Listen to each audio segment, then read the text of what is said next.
احط البيضة على المكرونة واعمل لي احلى صينية، حاجة جميلة جدا والطعم خطير ولذيذة. 10 دقايق واعمليها والكل هيحلف بالمكرونة دي. معانا اي نوع مكرونة يكون كويس زي ما انتوا شايفينها كده. مكرونة اقلام بنستخدمها عشان المكرونة بشاميل. هنفتح الكيسين دول وهنحطهم في المية المغلية. حوالي 800 جرام مكرونة زي ما انتوا شايفينها كده، فكنا من الاكياس والميه هتسخن ونحطها في قلب الميه على طول. شايفينها معانا، شايفين ما شاء الله الوان من كل حاجه حاطين عليها، شايفين المنظر خطير. واضغطها بقى كده ووطي عليها وسيبيها على النار بقى تستوي براحتها زي ما انتوا شايفينها كده. شايفين يمكن البخار مش مبين قوي بس هنسيبها على النار بقى شويه.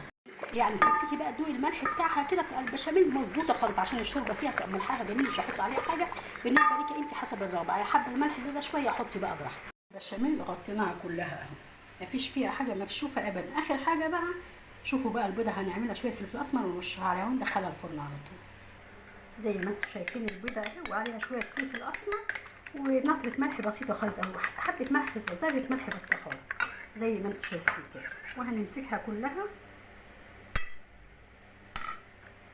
وهننزل بيها على الصينيه اهي. صينيه المكرونه بقى حاجه يا سلام، حاجه خطيره تخليها طريه بقى وجميله. دي فايده البيضه وشويه فلفل اسمر عليها.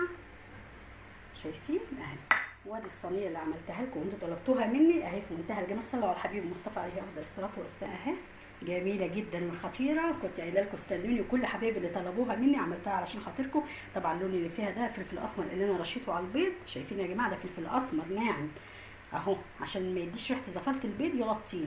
وندخلها بقى الفرن وبالف هنا وشفا. جمالها وحلاوتها بعد ما خرجت من الفرن حاجه جميله. شايفين اللي معانا نسيت اقول لكم كمان حطوا معلقتين او معلقه، اسفه، معلقه سمنه كبيره عليها او معلقه زبده. شايفين الجمال، شايفين منظرها عامل ازاي. بسم الله ما شاء الله، حاجه جميله جدا جدا. وسويناها في الفرن تسويه جميله، علينا النار من فوق والنار من تحت 10 دقايق وتكوني عاملاها. صلوا على الحبيب المصطفى عليه افضل الصلاه والسلام. اللهم صل وسلم وزد وبارك على سيدي ورسولي وحبيبي سيد الخلق عليه افضل الصلاه والسلام.